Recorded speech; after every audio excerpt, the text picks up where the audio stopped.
एक तो शदीद गर्मी, साथ में प्रेगनेंसी और घर के ना ख़त्म होने वाले काम। एक औरत अकेले बगैर हेल्पर के किस तरीके से हर चीज़ को मैनेज करे। आज के इस व्लॉग में ना मैं आपके साथ बहुत ही यूज़फुल और प्रैक्टिकल टाइम मैनेजमेंट की टिप्स शेयर करूँगी, स्पेशली मेरी उन बहनों के लिए जो इस वक्त मेरी तरह प्रेग्नेंट हैं और उनको समझ में नहीं आ रहा कि वो घर के हर काम को बच्चों के साथ, घर के बाकी कामों के साथ किस तरह मैनेज करें। मैंने खुद यूट्यूब पर सर्च करके देखा कि मुझे कोई टाइम टेबल मिल जाए, मुझे कुछ टिप्स और ट्रिक्स मिल जाएँ, लेकिन ऑनेस्टली स्पीकिंग मुझे कुछ भी नहीं मिला। तो मैंने सोचा कि मैं ही वीडियो बनाती हूँ ताकि मेरे जैसी बहुत सारी बहनों की ना हेल्प हो सके। तो अस्सलाम वालेकुम माय यूट्यूब फैमिली, उम्मीद है जी आप सब ठीक ठाक होंगे। अल्हम्दुलिल्लाह मैं भी बिल्कुल ठीक हूँ। आप सबको मेरी तरफ से जुमा मुबारक हो। मुझे अपनी दुआओं में ज़रूर याद रखिएगा। मैं भी आप सब के लिए ना ढेरों दुआएं करती हूँ कि अल्लाह ताला मेरे सारे सब्सक्राइबर्स को ढेरों खुशियाँ दे, आप सबकी दिली मुरादें पूरी करें। अच्छा, सुबह ना फजर के टाइम मेरी रूटीन है कि मैं सूरह यासीन लाजमी पढ़ती हूँ और आजकल मैं क्या करती हूँ कि यासीन पढ़ के उसको ना पानी के ऊपर फूंक मार के वो पानी फिर पी लेती हूँ। मुझे ऐसे लगता है कि मुझे ना बहुत सुकून मिल रहा है और बहुत ज़्यादा ना मेरे अंदर एनर्जी आ गई है। यहाँ पर चेक करें, सुबह सुबह का टाइम था और बड़ा ही प्यारा आसमान लग रहा था, लेकिन सिर्फ आसमान प्यारा लग रहा था, गर्मी की शिद्दत में बिल्कुल भी कमी ना नहीं हुई। वैसे मैंने सुना है कि इस्लामाबाद में, लाहौर में और काफ़ी सारे शहरों में बारिशें हुई हैं, लेकिन मुल्तान में भाई बारिश होना बहुत ही मुश्किल, तकरीबन नामुमकिन है। तो इसलिए हम सब्र शुक्र से और बारिश की आस में दुआएं कर कर के ज़िंदगी गुजार रहे हैं। अल्लाह ताला हम सब के ऊपर रहम करे। वाकई आजकल इतनी गर्मी में ना काम करना बहुत मुश्किल हो गया। अच्छा चलो, अगर आम इंसान की तबीयत ठीक हो, आप एनर्जेटिक हो और आपके पास हेल्पर हो ना, फिर एक औरत सब कुछ मैनेज कर लेती है। लेकिन जब आप प्रेग्नेंट हों और स्पेशली आपका थर्ड ट्राइमेस्टर चल रहा हो, आपके पहले से 1 या 2 बच्चे भी हों, आपने हर चीज़ बगैर हेल्पर के मैनेज करनी हो ना, यकीन करें एक औरत के लिए बहुत मुश्किल हो जाता है। और जब आमना पैदा होने वाली थी, ज़ाहिर-सी बात है तब मैं यूट्यूब की वीडियोज़ वगैरह नहीं बनाती थी, लेकिन अब ये मेरी एक जॉब का हिस्सा है, मुझे यहाँ से अर्निंग आती है, तो मुझे ये सारा कुछ भी मैनेज करना पड़ता है। और मैंने लिटरली परसों बैठ के यूट्यूब पे सर्च किया कि मुझे कोई ऐसी वीडियो मिले, जिससे मैं अपनी जो रूटीन है थोड़ी-सी ट्रैक पर लेकर आ सकूँ। लेकिन ऑनेस्टली मुझे किसी भी ना पाकिस्तानी व्लॉगर की, किसी पाकिस्तानी हाउसवाइफ की इस तरह की कोई वीडियो नहीं मिली। तो मैंने सोचा कि चलें, जिस रूटीन को अब मैं फ़ॉलो कर रही हूँ ना, ज़ाहिर-सी बात है कि प्रेगनेंसी में आपको नहीं पता होता आपकी तबीयत कब कैसी है और कब ख़राब हो जाए, कब सही हो जाए, कुछ समझ नहीं आता। तो जिन टिप्स को मैंने अपनी डेली रूटीन का अब हिस्सा बनाया है ना, मैंने सोचा कि आपके साथ शेयर करती हूँ। हो सकता है कि आपका फ़ायदा हो जाए। सबसे पहले जो एक सवाल मुझे बड़ा पूछा जा रहा होता है ना कि आप भी अपनी डाइट शेयर करें, तो मैं कोई बहुत ज़्यादा इस तरह की डाइट नहीं लेती कि मैं बहुत ही ज़्यादा फ्रूट्स खाऊँ, बहुत दूध पीऊँ और ड्राई फ्रूट्स लूँ। हाँ, जो बेसिक 3 टाइम का खाना घर पे पकता है, वो मैं ज़रूर खाती हूँ। उसके अलावा मैं कोशिश करती हूँ कि मैं डेली 1 ग्लास दूध ना बगैर चीनी के पी लूँ, क्योंकि मुझे जेस्टेशनल डायबिटीज़ भी है, वो वाली डायबिटीज़ जो प्रेगनेंसी में हो जाती है और उसके बाद ठीक हो जाती है। आपने अपनी जो शुगर की इनटेक है ना, उसको सिर्फ़ कंट्रोल करना होता है। और बीइंग का क्या कहते हैं, मुझे मीठा बहुत पसंद है, मेरे लिए ये बड़ा मुश्किल था, लेकिन एक जो माँ है ना, वो अपनी औलाद के लिए कुछ भी बर्दाश्त कर लेती है। तो सबसे पहले तो अगर आप मेरी वाली सिचुएशन से गुज़र रही हैं ना, मेरी बहुत सारी बहनें क्या करती हैं कि वो सुबह का नाश्ता नहीं करती। यकीन करें, जब तक आप नाश्ता सुबह का नहीं करेंगी ना, आप पूरा दिन काम नहीं कर सकेंगी। इसलिए अगर आपका पराठा खाने का या कोई भी हैवी नाश्ता लेने का दिल नहीं करता ना, तो दूध के साथ 4 से 5 बादाम की गिरियाँ ले लें, कोई एक आधा अखरोट ले लें। हाँ, ज़ाहिर-सी बात है ये सारी चीज़ें गर्म होती हैं, आपने एहतियात से इस्तेमाल करनी है। इसके अलावा अपनी गायनेकोलॉजिस्ट से कोई भी अच्छे से जो मल्टीविटामिन्स होते हैं, फॉलिक एसिड की टैबलेट्स ज़रूर लें। जो आपकी मेडिसिन्स हैं ना, उनको आपने बिल्कुल स्किप नहीं करना। जब आप प्रॉपर मेडिसिन लेंगी, 3 टाइम का सिर्फ खाना ही वक्त पर खा लेंगी ना, तो यकीन करें काफ़ी बेहतर महसूस करेंगी।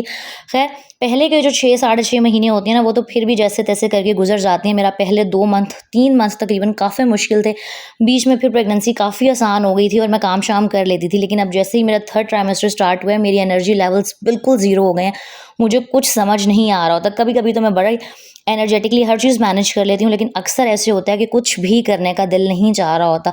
लेकिन फिर भी मैं कोशिश करती हूँ कि खुद को ना एक्टिव रखूँ, क्योंकि मुझे लगता है कि आप जितना लेटे रहोगे ना, उतना ज़्यादा आपके ऊपर सुस्ती हावी हो जाती है, उतना ज़्यादा आपकी टाँगों में मज़ीद दर्द हो रहा होता है। ये बात तो मुझे डॉक्टर ने भी बताई थी कि अगर आपकी बॉडी में, स्पेशली आपकी लोअर जो एरिया है, टाँगों वगैरह में बहुत पेन हो रहा हो ना, तो हल्की-फुल्की उठ के वॉक किया करें, थोड़ी बहुत हल्की-सी एक्सरसाइज़ कर लें, जिसमें आप कंफर्टेबल हो। एक्सरसाइज़ ना करें, छोड़ दें, आप थोड़े बहुत घर के काम कर लें, आपकी बॉडी मूव करेगी, आपकी ब्लड सर्कुलेशन बेहतर होगी और आपकी जो टाँगों का दर्द है ना, जो एंड के महीनों में बहुत ज़्यादा हो जाता है, वो काफ़ी हद तक जो है ना, कम होना स्टार्ट हो जाएगा। अच्छा, सबसे पहले तो एक चीज़ कि अगर आपके पास हेल्पर नहीं है, आप अकेली रहती हैं, जॉइंट फैमिली में रहती हैं, तो जिस दिन आपका काम करने का दिल नहीं कर रहा ना, उस दिन कोशिश करें कि बिला वज़ह अपने आप से ज़बरदस्ती काम ना लें, क्योंकि जब आपका दिल ही नहीं करेगा और आप ज़बरदस्ती कोई काम करेंगी ना, आपको डबल थकावट होगी। हाँ, जिस दिन आप थोड़ा-सा बेहतर महसूस कर रही हो ना, उस दिन आप घर के काफ़ी सारे काम एक ही दिन निपटा के रख सकती हैं। ये आजकल एक टिप है जो मैं फ़ॉलो करती हूँ। जैसे परसों मेरी तबीयत बेहतर थी, तो मैंने सोचा ये चेक करें मेरे बेड के नीचे के हालात। आमना जो खाती है उठा के रैपर जो है ना उसका बेड के नीचे डाल देती है। मोस्टली बच्चे यही करते हैं, और आँधियों का मौसम में बहुत आँधियाँ चलती हैं, तो बेड के नीचे इस तरह की मिट्टी इकट्ठी होना ना नॉर्मल सी बात है। कोई ये ना समझे कि पता नहीं मैंने महीनों से बेड के नीचे ना झाड़ू नहीं लगाई।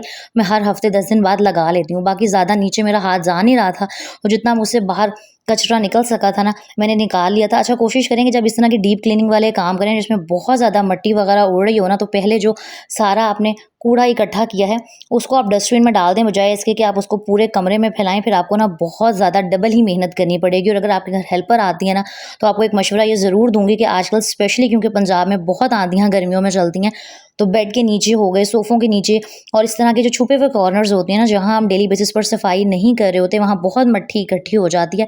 तो हेल्पर से कह के, अगर आप खुद करती हैं, हफ्ते में या 10 दिन में एक दफ़ा ना इन एरियाज़ को लाज़मी क्लीन किया करें, ताकि आपका जो घर है ना, बहुत ज़्यादा गंदा ना हो। और मेरी वो बहनें जिनके पहले से 2 से 3 बच्चे हैं और जो इस वक़्त इस शदीद गर्मी में प्रेगनेंसी वाला टाइम गुज़ार रही हैं ना, उनके लिए तो यही मशवरा है कि कोई भी जो काम है ना, उसको इकट्ठा मत करें। जितना आपके अंदर एनर्जी और हिम्मत है ना, कोशिश करें जिस दिन ज़्यादा काम करने की हिम्मत है, उस दिन एक ही साथ ज़्यादा सारे काम निपटा लें। मैं आपके साथ ये भी शेयर करूँगी कि मैं आजकल जो खाना वगैरह है ना, जो मील प्लानिंग वाला काम है, वो किस तरह से करती हूँ। लेकिन खैर, परसों ना मैं काफ़ी एनर्जेटिक फ़ील कर रही थी, तो मैंने सोचा कि बहुत दिन हो गए हैं, मैंने अपना जो बेड का एरिया है, वो नीचे से साफ़ नहीं किया। बहुत ज़्यादा मिट्टी थी, मुझे खुद भी नज़र आ रही थी, मुझे खुद भी पता था। तो बस मैंने क्या किया, सारा झाड़ू से जितना मैं आगे तक हो के मिट्टी निकाल सकती थी। अभी भी आपको बेड के नीचे वो एक आमना का छोटा-सा प्लास्टिक का बेलन पड़ा हुआ नज़र आ रहा होगा, लेकिन ज़ाहिर-सी बात है वहाँ तक ना ही मैं पहुँच सकती थी, ना ही झाड़ू जा रही थी। लेकिन जितना मुझसे एरिया साफ़ हुआ था ना, मैंने झाड़ू लगा के मोप फेर दिया था। और यहाँ पर चेक करें कि बेड बिल्कुल ना ऑलमोस्ट ही, बिल्कुल 100% तो नहीं, लेकिन 90% साफ़ हो गया था। तो हमेशा जितना आप ऊपर-ऊपर के हिस्सों की घर की सफाई करती हैं ना, वो जो छुपे हुए हिस्से होते हैं, जो नज़र नहीं आते, उनकी साफ़-सफाई का भी ज़रूर ध्यान रखा करें। अच्छा, इसके अलावा जैसे आज मैंने डीप क्लीनिंग वाला काम किया था ना, तो वो इसलिए कर लिया था क्योंकि एक दिन पहले यानी कि शाम को मैंने ना आज के लिए आलू गोश्त बना के फ्रीज़ कर दिया था।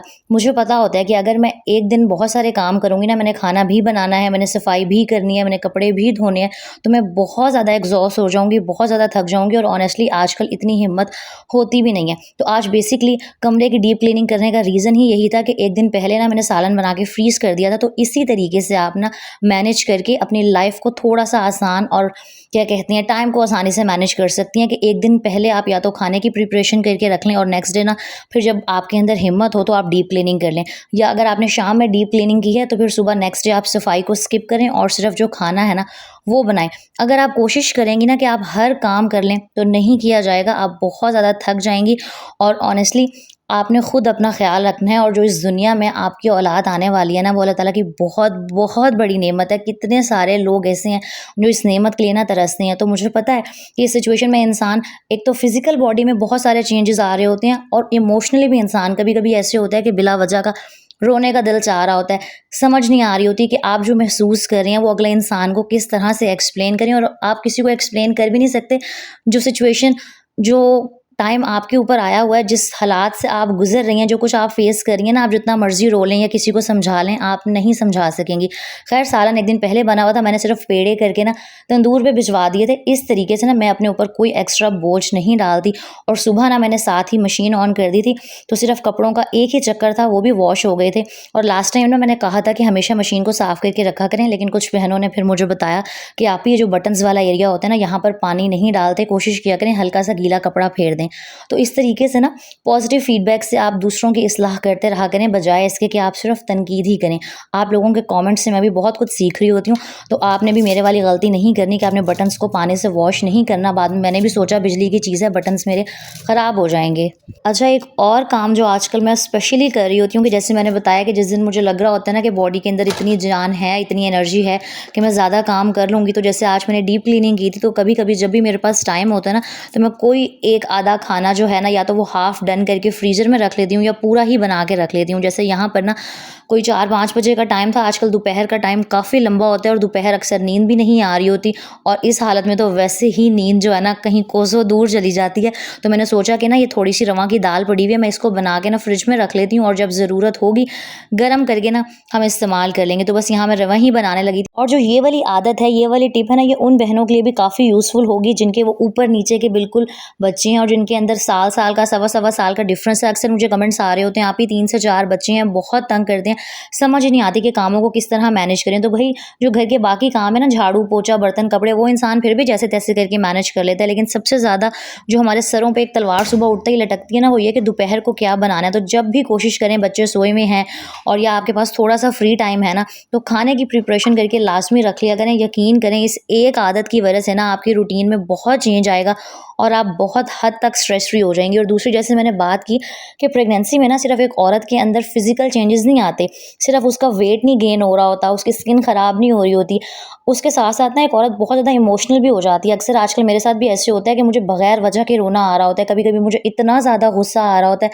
और फिर कुछ ससुराल वाले और कुछ मर्द हज़रात ऐसे होते हैं कि अगर बीवी उनके सामने थोड़े से नखरे कर ले या कह दे कि मेरे अंदर हिम्मत नहीं है, मुझसे काम नहीं किया जा रहा, तो आगे से उसको सुनने को मिलता है कि तुम कोई पहली औरत तो नहीं हो ना कि जिसने बच्चे पैदा करने हैं। और स्पेशली ये जो कुछ सास या ससुराल वाले हैं ना, वो इस तरह के ताने ज़रूर दे रहे होते हैं। मैं यहाँ अपनी बात नहीं कर रही, मैं एक जनरली बात कर रही हूँ, क्योंकि मैंने अपने आस-पास ऐसा बहुत होते देखा है। अच्छा ख़ैर, मैंने रवा की जो दाल थी वो कुकर में चढ़ा दी थी। बात सारी ये है कि अगर आपके हस्बैंड सपोर्टिव हो ना, तो औरत जो है वो ससुराल वालों की बातें और ताने भी बड़ी आसानी से बर्दाश्त कर लेती है। तो बस दुआ किया करें कि अल्लाह ताला आपके शौहर को एहसास करने वाला बनाए, क्योंकि अगर सिर्फ़ शौहर आपका आके काम से आपको इतना कह देना कि तुम बहुत थक गई होगी, थोड़ी देर बैठ जाओ, मैं खाना या तो बाहर से ले आता हूँ या तो चलो तुम खाना बना लो, मैं तुम्हें रोटियाँ लगवा देता हूँ, तो वो एक औरत जो है ना, वो काफ़ी हद तक रिलैक्स हो जाती है और उसको एहसास होता है कि चलो उसकी भी फ़िक्र करने वाला ना कोई है।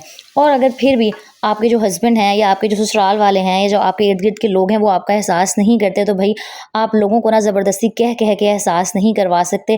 फिर इसका सिर्फ़ सिंपल सा तरीका ये है कि आप अपनी ज़ात को बेहतर बनाने की तरफ तवज्जो दें। अल्लाह ताला जो आपको नेमत से नवाज़ने जा रहे हैं ना, उस नेमत के लिए ढेरों दुआएँ करें कि अल्लाह आपका ये वक़्त खैर व आफ़ियत से गुज़ारे, आपको नेक साले सेहतमंद औलाद अता करे।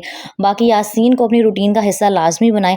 आजकल मैं ये ज़रूर करती हूँ, पहले मैं सिर्फ़ पढ़ा करती थी, लेकिन फिर मुझे किसी ने बताया, मेरी बहुत प्यारी सिस्टर हैं, कि आप इसको ना पानी पे दम करके पी लिया करें, आपको बहुत सुकून मिलेगा। और मैं कुछ दिन से ना यही रूटीन फ़ॉलो कर रही हूँ। उम्मीद है जी मेरी बातें और मेरे टिप्स मेरी बहुत सारी बहनों के लिए हेल्पफुल रहेंगी। वीडियो अच्छी लगी हो तो लाइक, कमेंट एंड शेयर कर दीजिएगा। अपना बहुत सारा ख्याल रखिएगा। नेक्स्ट व्लॉग में मिलेंगे। अल्लाह हाफ़िज़।